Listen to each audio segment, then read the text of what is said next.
What is up, peeps? This is For The Win TCG. I'd like to welcome you back to another YouTube video, and today we do have a brand new deck list that I want to show you here. It is Heracross, and it's not the Heracross you're thinking about. This one definitely slipped under the rug when Lost Thunder came out and was released. It is a Heracross that has the attack of Powerful Friends, which does 120 damage if you have a stage 2 in play.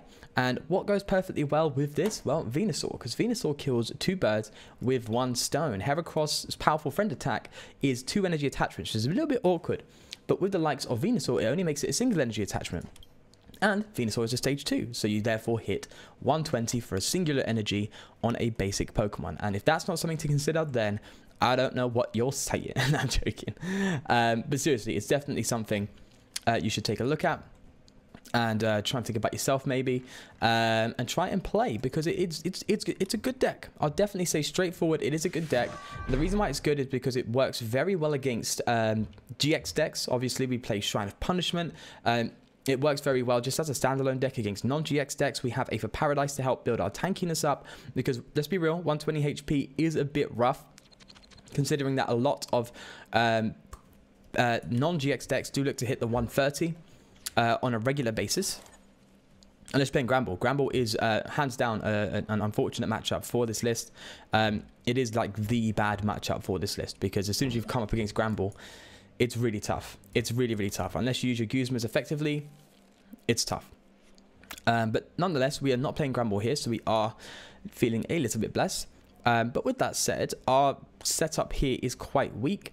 We need to get some stuff out ASAP. And I mean, we have some stuff to work with here actually, which is pretty nice. I want to get a netball and drop down a Bulbasaur. So this is actually looking all right now, thinking about it. And all we have to do is Oranguru. Next turn, we have a guaranteed Venusaur. We just need to find a rare candy, which shouldn't be a problem with a Lily. One thing as well, you could probably tell my voice is quite weak. I am ill, unfortunately. And I have a cold. So it's nothing too serious, but my throat is being heavily affected. I did just have some tea with me here, and I just come off recording. Ah, great. Excellent. I want to get some proper gameplay in, please. I don't want to just get insta wins. Yeah, so I've been playing this for about an hour now recording, and when recording the video I made, which was a pretty good video, had some good gameplay, the microphone cut out completely, and I was so frustrated because my throat is killing me, and I just want to get a video done, get a video out, and show off this deck, because this deck I'm really excited about. Now, I don't look excited, that's because I'm ill. I can't put too much energy out there for this video, but I'm really excited about this deck, because it was just like, I was just scrolling through my collection online, and I was like, hang on, what's this Heracross dude? And then I saw Powerful Friends 120. I was like, this is definitely something to think about, right? Because if people are going so far as to try and get the likes of a Alolan Executor doing just 120 damage, obviously I would actually like in this list to play a Lurantis promo, but I don't have it, unfortunately, so I can't. Then maybe this is something you could try out. Now, obviously, Alolan Executor, I would say, is the better alternative, because it has 160 HP. But this is better in a sense where it's basic Pokemon, you know, rather than... Okay, I'm actually going to get rid of the Ultra Ball and the Energy, because I want to hold on to that Grovyle. And we are going to drop down a Trico. The 2 Pokemon you need turn 1 is a Trico and a Bulbasaur, because you can just search out your Pokemon a lot easier. It's just the best way to go.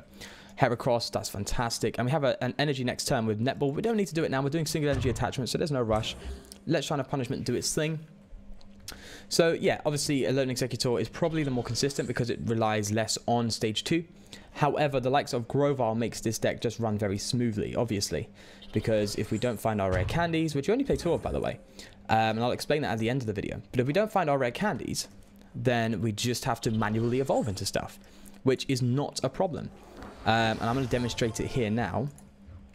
But first off, we will actually use the netball to get another Heracross out, I think. And yeah, we'll go down that route. Just to thin our deck before we Cynthia. So we can Cynthia here. And if we find a rare candy, which we don't, but that's perfectly fine, we can just now grab ourselves with Sunshine Grace and Ivysaur, and next time we have the Venusaur guaranteed. Don't need to worry too much as a result. Now, we could netball here as well for the likes of another Bulbasaur, just in case this Ivysaur gets taken down. My gut feeling is telling me that they're going to try and take down the engine rather than the attacker, because that's usually the best way to go about it.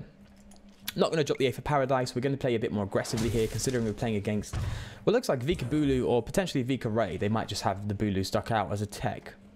But, yeah, hopefully they just get some more GXs out into play that we can take advantage of.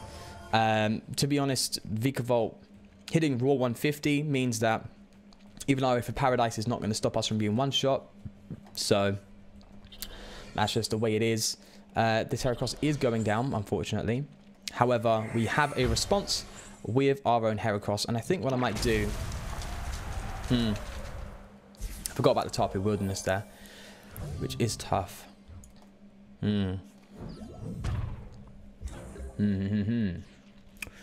Shawnee boy, use your brain.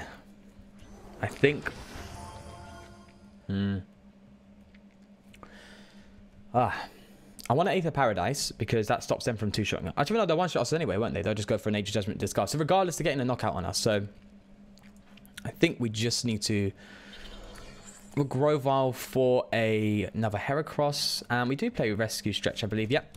So we don't mind losing a few Heracrosses. They have to take 6 prizes to get the win anyway. So yeah, I think we'll stick with this. This deck doesn't play any Ultra Beasts, so I could Ultra Ball away the Aether Paradise and the Sceptile and get another Ivysaur out just in case. I think that might be smart. Those 2 cards seem like dead cards right now.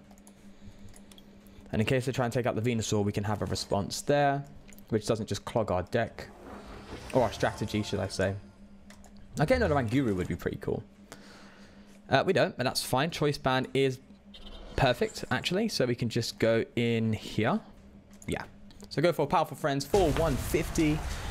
Shrine here doing its thing again. So next turn, if they don't heal, they get KO'd. So that's actually perfect for us. We get ahead on the prizes there.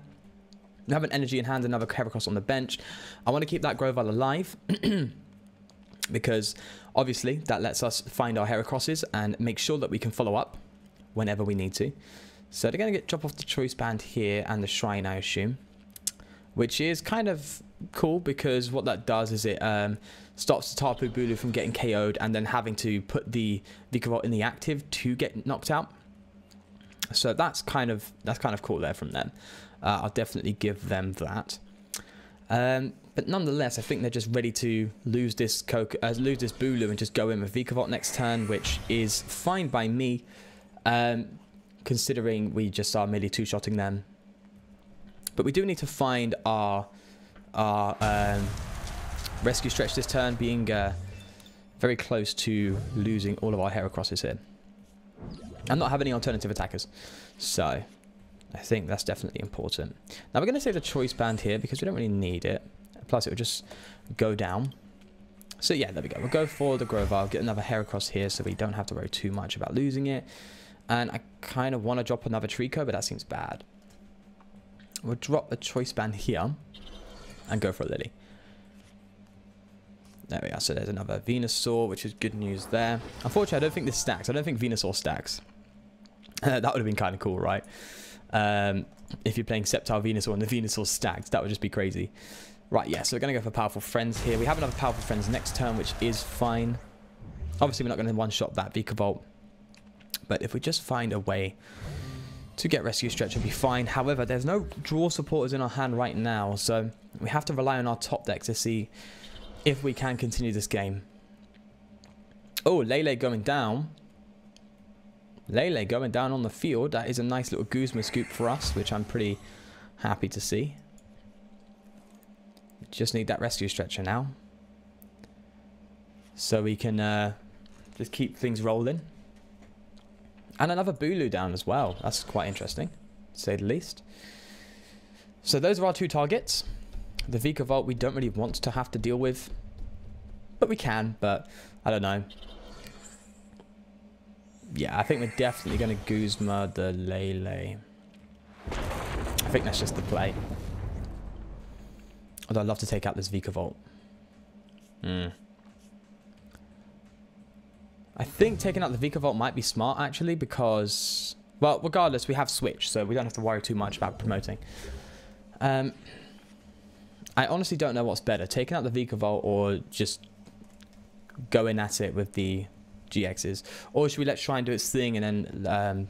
I don't know, because we take out the Vikavolt, then we're forced down to the odd prizes, right? And then we'd have to take out GXs. So I think we just stick the course and just Guzma here, but then if we Guzma now, we have nothing to respond with. Oh, it's tough.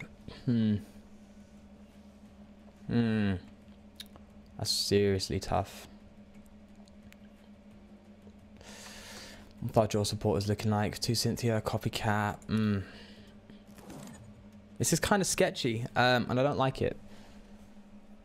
Because our Heracross is going down regardless next turn. I think we just have to bite the bullet here. And I think we can leave our Grovyle in the active and pass, but that just doesn't seem like it's going to help. I think we just have to just go in hardcore and be like, whap, with the Heracross.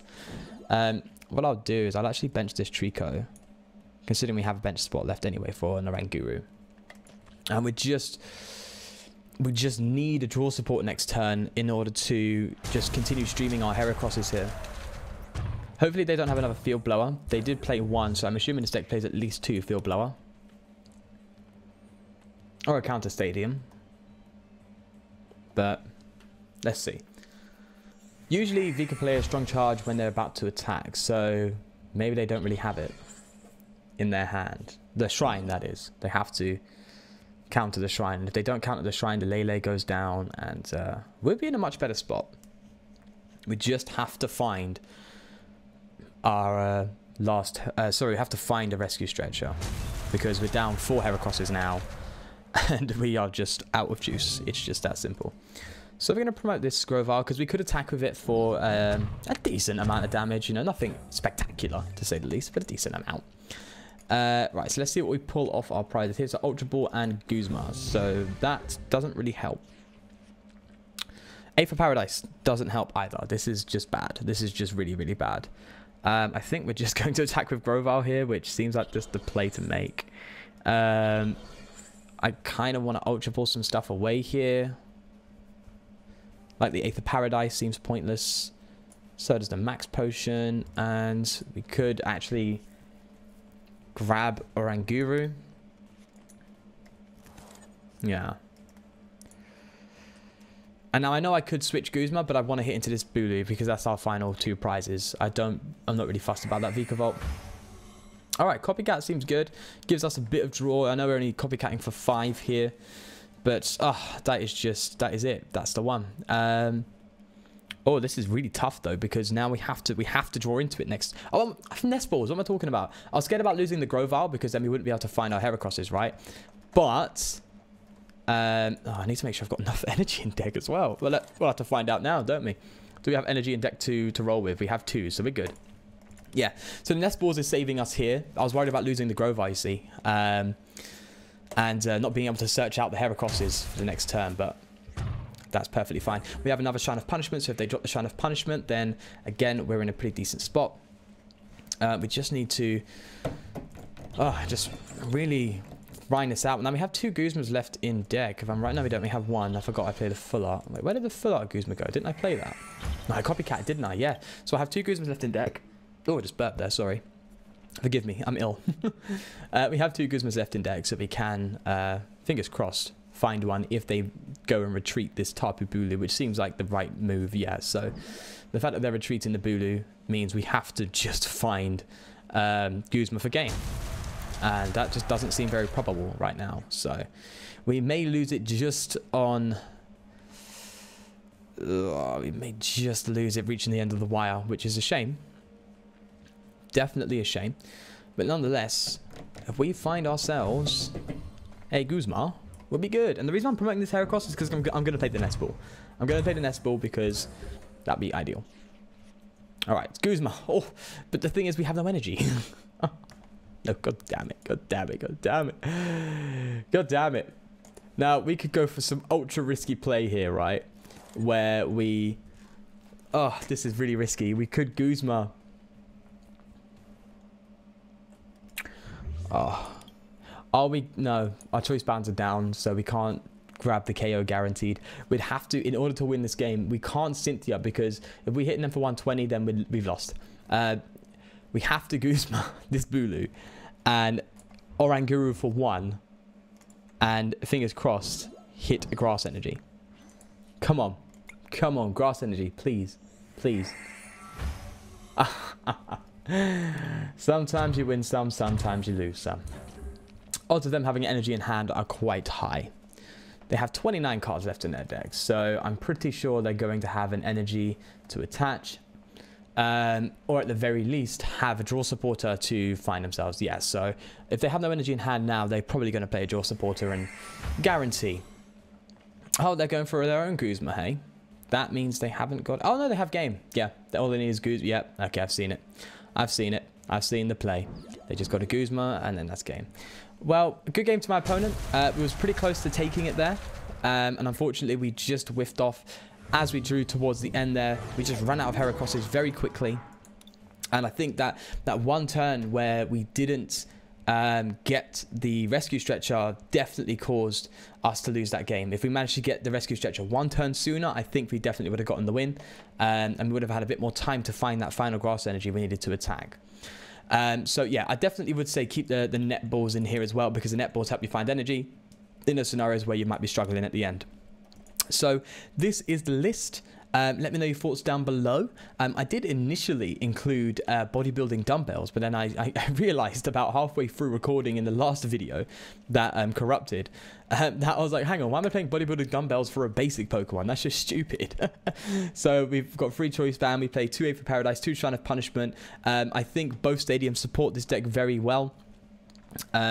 So if you find out your opponent is hitting 130, 120, then Aether Paradise is great for keeping you alive. If they're hitting more than that, then you can just go for Shrine and just go down that road. Sorry, I just hit my mic stand here. As I said, the worst matchup for this list is Gramble. You're probably realizing we're playing here Rare Candy. Only 2 of Rare Candies. That's because Grovyle is just really good at getting Venusaur out regardless. I don't even think in the last game you saw me get a Rare Candy out, yet we still managed to get the setup going pretty consistently. So you don't have to go down that road. You could alternatively go for a fan club, or you can go for a Professor Elm's lecture, but the lecture is a bad idea considering Bulbasaur is 70 HP and there's no other alternative with 60 HP, I'm afraid. So I think a fan club could be something good in this list. However, you're not guaranteed it on the first turn because you have no Lele's to really ensure that you get yourself a fan club every single turn. So I went for the more... you know, the Pokeball route where you just Nest Balls, Net Balls, Ultra Balls, just go down that route to get our setup going. Because Grovyle is great search anyway, so as long as we can use these Bulls to get ourselves at least a Grovyle after turn 1, then the deck just starts setting itself up anyway because of Grovyle. So yeah, but don't have to worry too much about getting things going. It does work as soon as you get yourself a Trico and a Bulbasaur on the bench. But yeah, so that's basically the list. I think this list has potential. I think this card definitely just kind of dipped underneath everything with all the hype for like Lost March, Blacephalon, and the lightning energies and so the lightning support. Just there's a ton of stuff in Lost Thunder, and this kind of swept under the rug. But kind of just bringing it out to surface and saying, hey, this could be good, potentially. But other than that, do leave a like if you did enjoy. Of course, subscribe for more, and I will see you tomorrow. Peace.